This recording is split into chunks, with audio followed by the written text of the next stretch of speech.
موسم کی تبدیلی، موسم کی آمد و رفت کے ساتھ ہماری زندگی کی تبدیلیاں جڑی ہوئی ہیں اور اسی کے ساتھ ساتھ ہماری زندگی کی آمد و رفت بھی ہو رہی ہے۔ موسم بدلتا ہے اللہ کے حکم سے، جو اللہ تعالیٰ کی قدرت اور اس کی توحید کی بڑی دلیلوں میں سے ہے۔ پھر اس تبدیلی موسم کا جو اثر پڑتا ہے ہمارے جسموں پر، ہمارے گرد و پیش پر، ہمارے ماحول پر اور زمین و آسمان پر، ہم اس کو محسوس کرتے ہیں، دیکھتے ہیں، جانتے ہیں۔ لیکن ان تبدیلیوں کے ساتھ ہماری زندگی میں جو تبدیلی آتی ہے اور ہماری زندگی جو گزر رہی ہے اس کو ہم محسوس نہیں کرتے۔ سردی گئی، گرمی آئی، محسوس کر لیا۔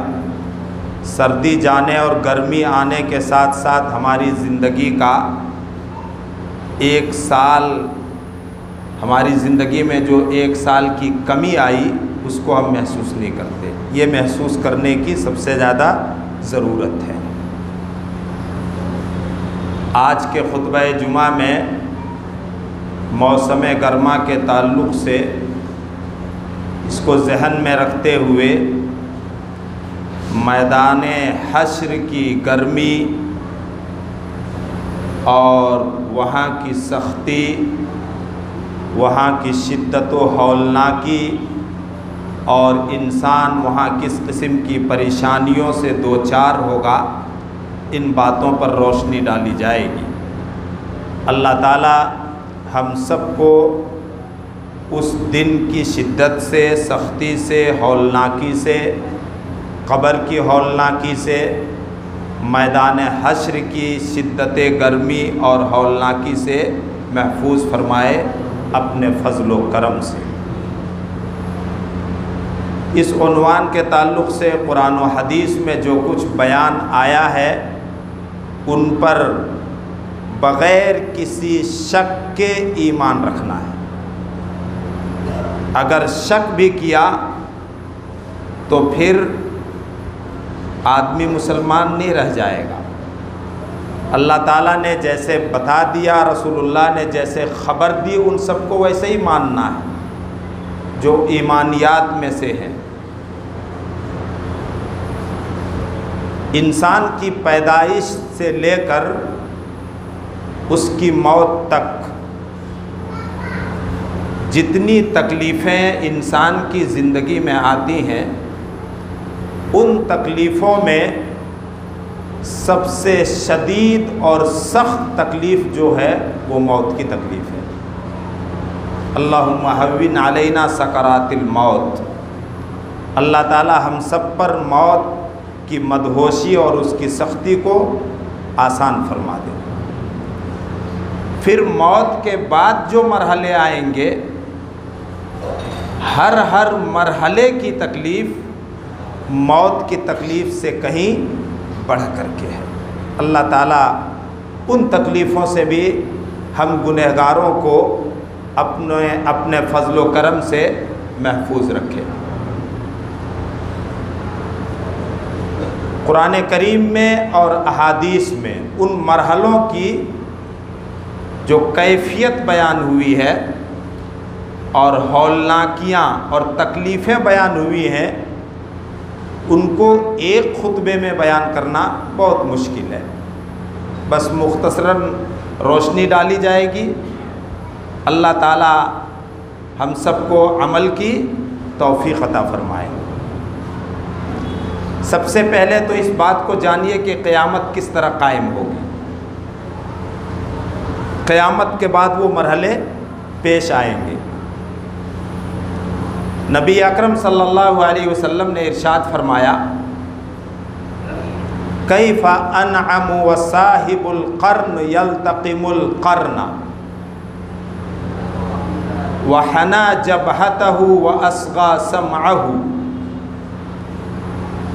ينتظر ان يؤمر ان ينفخ فينفخ فيه.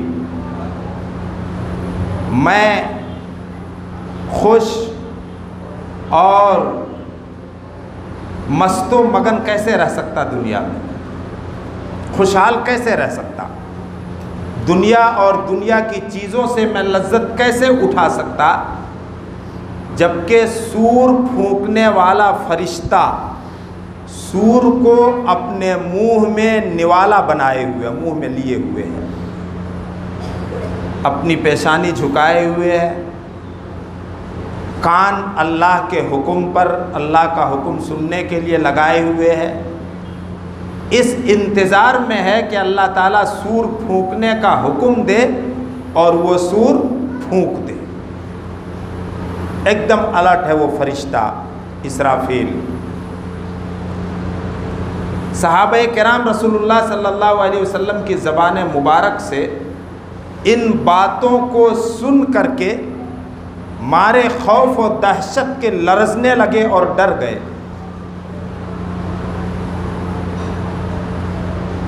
کیا نیکیاں وہ کرتے تھے.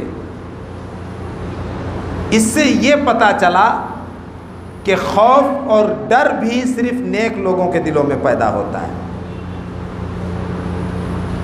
جن کے دل گناہ کی وجہ سے سیاہ اور کالے پڑ چکے ہوں وہ کسی بھی قسم کی بات سے اثر نہیں لیتے. اللہ پناہ میں رکھے. وہ صحابہ نبی کی زبان مبارک سے ان باتوں کو سن کر کے ڈر گئے کہ آپ ہمیں ایسے موقع پر کیا کرنے کا حکم دیتے ہیں اللہ کے رسول. تو اللہ کے رسول نے فرمایا کہو حسبنا اللہ و نعم الوکیل توکلنا علی اللہ ربنا. ہمارے لیے اللہ کافی ہے، وہ بہترین کام بنانے والا ہے اور ہم اللہ ہی پر بھروسہ رکھتے ہیں جو ہمارا رب ہے. اگر نبی اکرم صلی اللہ علیہ وسلم کے اس ارشاد پر عقیدے کی بحث چھیڑ دے تو اسی پر پورا خطبہ ختم ہو جائے گا. یہاں تو یہ مسجدوں سے بیان کیا جاتا ہے، یہ درس دیا جاتا ہے، یہ سبق پڑھایا جاتا ہے. ہمیں اس دن کی شدت اور ہولناکی سے ڈرنے کی کیا ضرورت ہے؟ ہم نبی کے امتی ہیں، الحمدللہ نبی کے امتی ہیں، فلاں ہمارا کام بنا دیں گے. ایک طرف نبی کہہ رہے ہیں کہ ہم دنیا میں خوشحال کیسے رہ سکتے ہیں. پھر صحابہ نے پوچھا ڈر سے، خوف سے کہ آپ ہمیں کیا کرنے کا حکم دیتے ہیں؟ کہو حسبنا اللہ و نعم الوکیل. ہمارے لیے اللہ کافی ہے، وہ بہترین کام بنانے والا ہے. توکلنا علی اللہ ربنا، اور ہم اللہ ہی پر بھروسہ رکھتے ہیں جو ہمارا رب ہے. آگے چلیے.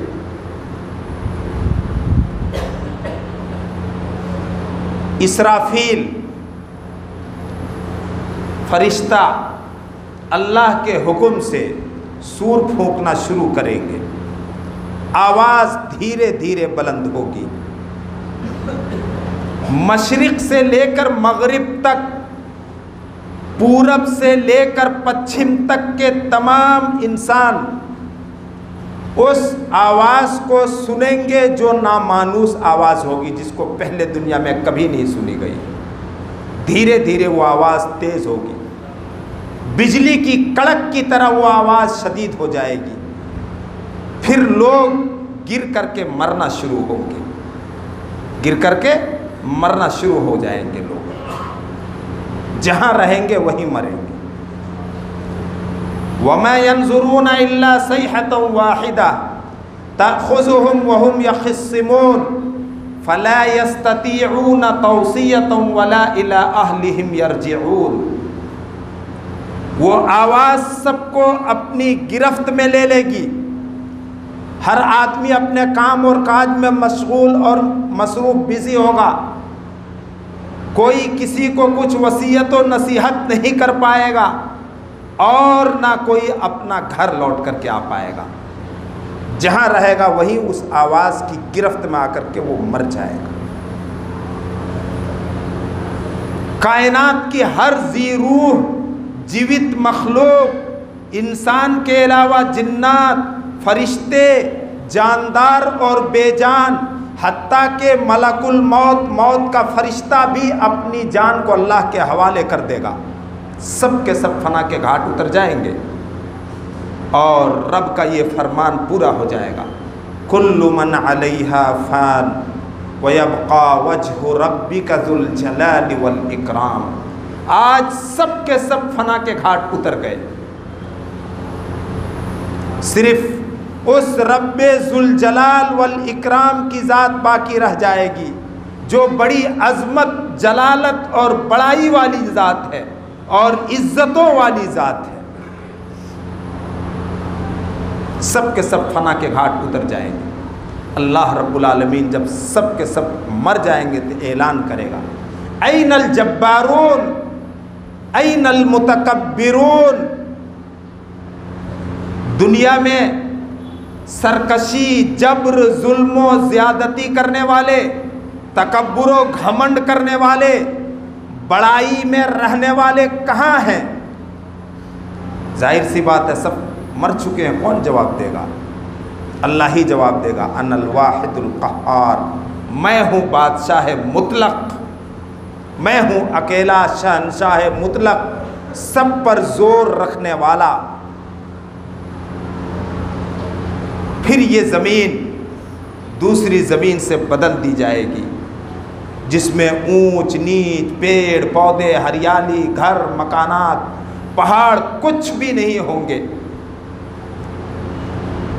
سارے پہاڑ ذرے، سارے پہاڑوں کو اللہ رب العالمین ذرے بنا کر کے بکھیر دے گا۔ تمر مر السحاب، جو بادلوں کی طرح ہوا میں اڑیں گے۔ زمین سخت زلزلے سے لرزے گی، ہچکولے کھائے گی، جیسے کشتی اور ناؤ پانی کے بھنور اور موج میں ہچکولے کھانے لگتی ہے، بلکہ اس سے بھی زیادہ۔ اذا زلزلت الارض زلزالہا، زمین سخت زلزلے سے اور بھوکم سے لرزے گی۔ ان زلزلۃ الساعۃ شیء عظیم، اے لوگوں قیامت کے دن کا زلزلہ اور بھوکم بڑا سخت ہوگا، بڑا سخت ہوگا۔ آسمان پھٹ پڑے گا، اذا السماء انشقت، دنیا کے سارے سمندر میں جو خشکی سے زیادہ حصہ ہے آگ لگا دی جائے گی، اور آگ لگا کر سمندر کے پانی کو دہکا دیا جائے گا۔ وَإِذَا الْبِحَارُ سُجِّرَتْ، سارے سمندروں میں آگ لگا دی جائے گی۔ یہ منظر ہوگا۔ پھر اللہ رب العالمین کے حکم سے فرشتہ دوسرا سور پھونکے گا، انسان کے وجود کا پورا حصہ، انسان کی باڈی کا پورا حصہ مٹی بن چکا ہوگا، گل کر کے ختم، صرف ریڑھ کی ہڈی کا ایک چھوٹا سا ٹکڑا بچا ہوگا۔ اسی چھوٹے سے ٹکڑے سے اللہ رب العالمین انسان کو وجود میں لائے گا۔ علم اور سائنس کی ترقی نے ان باتوں کو اب سمجھنا اور آسان کر دیا ہے، ان کو ماننا اور آسان ہو گیا ہے۔ آج ہاسپٹلوں میں، مورچری میں لاشوں کو مہینوں تک محفوظ رکھ لیا جاتا ہے۔ ہم گھر کے فریج میں چیزوں کو سڑنے سے بچا لیتے ہیں اور محفوظ رکھ لیتے ہیں۔ نبی اکرم صلی اللہ علیہ وسلم کے زمانے میں تو یہ چیزیں تھی بھی نہیں، لیکن سب نے مانا کہ ہمارا وجود پورا ختم ہو جائے گا، صرف ریڑھ کی ہڈی کا ایک چھوٹا سا ٹکڑا بچا رہے گا۔ اسی ٹکڑے سے ہمارے وجود کو اللہ رب العالمین پھر دوبارہ زندگی دے گا۔ اس کی کمال قدرت ہے۔ پھر سب کے سب ننگے پاؤں، ننگے بدن، خالی ہاتھ اللہ کے سامنے حاضر ہوگا۔ رب کا فرمان پورا ہوگا، وَلَقَدْ جِئْتُمُونَا فُرَادَىٰ كَمَا خَلَقْنَاكُمْ أَوَّلَ مَرَّةٍ، تم سب کے سب فردن فردن، اکیلے اکیلے ہمارے پاس ٹھیک اسی طرح سے آ گئے جس طرح سے ہم نے تم سب کو پہلی مرتبہ پیدا کیا تھا تمہاری ماؤں کے پیٹوں سے، نہتھے، خالی ہاتھ، خالی بدن، خالی پاؤں۔ حشر کا میدان برپا ہوگا جہاں سب کے سب جمع کیے جائیں گے۔ قل ان الاولین والآخرین لمجموعون الی یوم وقت معلوم، آپ اعلان کیجئے کہ آدم سے لے کر دنیا کے فنا ہونے تک اولین و آخرین ساری انسانیت کو ایک مقرر دن کے مقرر وقت میں ایک مقرر جگہ پر اللہ رب العالمین جمع فرمائے گا، سب کو جمع فرمائے گا۔ وہ ملک شام کی سرزمین ہوگی، فلسطین آج جس کا ایک حصہ ہے، اس پر ہمیں ایمان رکھنا ہے بس۔ اللہ تعالیٰ فلسطینیوں کی مدد فرمائے، مظلوموں کی مدد فرمائے، جہاں جہاں بے قصور اور مظلوم ظالموں کے ہاتھوں سے ستائے جا رہے ہیں، مارے جا رہے ہیں، ان مظلوموں کے اللہ رب العالمین اپنی خاص مدد سے نوازے اور اللہ ان سب کا سہارا ہو جائے۔ فلسطین کے مظلوموں نے ہم مسلمانوں کے اندر جینے کا حوصلہ پیدا کر دیا اس دور میں۔ ان کی زبانوں سے اللہ کی توحید کے کلمے کے سوا کچھ نہیں نکلتا ہے۔ ہم لوگوں تک جو کچھ بھی ویڈیو کی شکل میں جو خبریں آتی ہیں، سبحان اللہ، الحمدللہ، لا الہ الا اللہ، ہر حال میں اللہ کی تعریف، ہر حال میں اللہ کی بڑائی۔ وہ ظالموں کی بڑائی نہیں کرتے، وہ ظالموں کے سامنے گھٹنے نہیں ٹیکتے، بلکہ اپنی قوت برداشت سے ظالموں کے ظلم کا وہ مقابلہ کر رہے ہیں۔ حوصلہ پیدا کر دیا اس دور کے انسانوں کے اندر ان کی قوت برداشت نے۔ بہرحال ملک شام کی سرزمین پر حشر کا میدان برپا ہوگا، ساری انسانیت، بھیڑ ہوتی ہے، گرمی بڑھتی ہے، بڑھتی ہے کہ نہیں بڑھتی ہے؟ وہاں کی اب میدان حشر کی جو سب سے سخت ترین تکلیف ہوگی وہ وہاں کی گرمی ہوگی۔ سورج سروں کے اوپر ہوگا، قریب آ جائے گا، 1 میل کے فاصلے پر ہوگا۔ یہ میل کیا ہے اس کو سمجھیے، ایک تو دوری 1.5 کلومیٹر کی دوری 1 میل ہوتا ہے، یہ بھی ہو سکتا ہے 1.5 کلومیٹر کی دوری پر ہمارے سروں سے، اور عربی میں میل سرما لگانے کی سلائی کو بھی کہتے ہیں۔ وہ سلائی کتنی لمبی ہوتی ہے؟ اس انگلی کے برابر بھی نہیں ہوتی ہے، اتنا قریب سورج ہوگا۔ اللہ اکبر۔ ہر آدمی اپنے عمل کے اعتبار سے، اپنے عقیدے کے اعتبار سے پسینے میں ڈوبا ہوگا، کوئی ٹخنے تک، کوئی گھٹنے تک، کمر تک، اور کوئی کسی کے منہ کا لگام بنا ہوا ہوگا پسینہ۔ یہ بدعقیدہ لوگ ہوں گے، یہ اللہ کے ساتھ شرک کرنے والے اور کفر کرنے والے لوگ ہوں گے، بڑے بڑے مجرم و گنہگار۔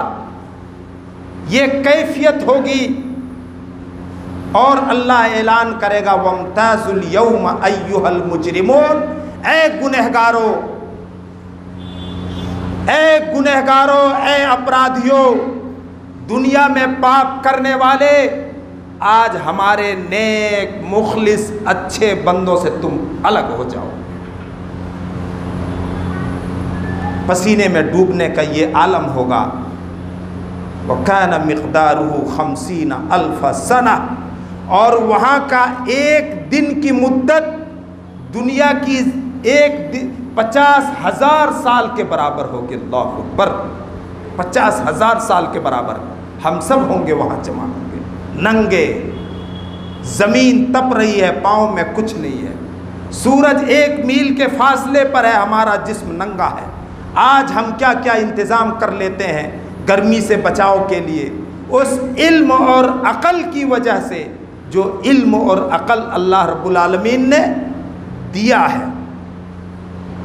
انسان گرمی سے اتنا پریشان ہو جائے گا، وہ اللہ سے درخواست کرے گا اللہم ارحنا بہا ولو فی النار، کہ اللہ ہمیں بھلے جہنم کی آگ میں جھونک دے لیکن یہاں کی گرمی سے بچا لے، بھوک و پیاس کی شدت۔ اللہ اکبر۔ اللہ رب العالمین نے دنیا میں نعمتیں دی ہیں، ان نعمتوں کی شکر گزاری میں زندگی کو گزارو۔ دنیا میں ہم گرمی سے بچاؤ کے لیے، سردی کے اثرات سے بچاؤ کے لیے کیا کچھ جتن کر لیتے ہیں؟ جائز ہے، حلال ہے، اللہ نے منع نہیں کیا ہے۔ وہاں کی گرمی سے بچاؤ کے لیے بھی اللہ رب العالمین نے کچھ نیکیاں اور کچھ اچھے کام بتائے ہیں وہاں کی گرمی سے بچاؤ کے لیے۔ ان کاموں کو کرنا چاہیے جن کاموں کا بیان انشاءاللہ تعالی آئندہ جمعے کے خطبے میں کیا جائے گا۔ یقینی طور پر ان نیکیوں کو شروع کر دینا چاہیے۔ اگر کہیں بد نصیبی سے اگر پسینہ ہمارے منہ کا لگام بن جائے تو پھر ہم کیا کریں گے؟ اللہ پناہ اور حفاظت میں رکھے۔ صحابہ صرف سن کر کے ڈر گئے، لرز گئے، کیا کریں اللہ کے رسول۔ وہ ایک وقت کی نماز باجماعت فوت نہیں ہونے دیتے تھے، وہ زندگی میں جھوٹ نہیں بولتے تھے، وہ زندگی میں کسی کو ناحق ستاتے نہیں تھے، اگر ستایا تو معافی مانگ لیا، کسی کا حق نہیں مارتے تھے، اگر کسی کا حق مار لیا تو معافی مانگ لیا اور معاملہ رفع دفع کر لیا۔ وہ نیکیوں کے سراپا پتلے تھے، پتلے، نیکیوں کی وہ مجسم تصویریں تھے، اور بس سن کر کے ڈر گئے کہ ہم اس دن کیا کریں۔ کہو حسبنا اللہ و نعم الوکیل توکلنا علی اللہ ربنا۔ تو آئندہ جمعے کے خطبے میں ان نیکیوں کا بیان ہوگا انشاءاللہ تعالی، جن نیکیوں کی وجہ سے وہاں کی گرمی کی شدت سے ہم بچ سکیں گے۔